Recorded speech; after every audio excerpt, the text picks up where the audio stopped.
Welcome guys, and today I'm going to show you how I can fix medal.tv not opening. So let's get started. First of all, what you'll need to do is go to the Windows search, and here type medal, and after that you'll see medal app. Click open file location and you'll see the location of it, where it is. Click again open file location and you'll see the medal.tv file location. After that, click properties and go to compatibility. Check on run this program in compatibility mode for Windows 8 and click apply. After that, do the same for this Squirrel app. As you can see, run this program on compatibility mode for Windows 8.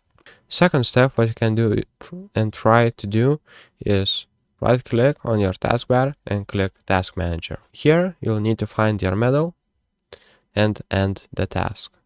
After that, just try opening your medal.tv and it should open up. So that's pretty much it, and see you guys in the next one.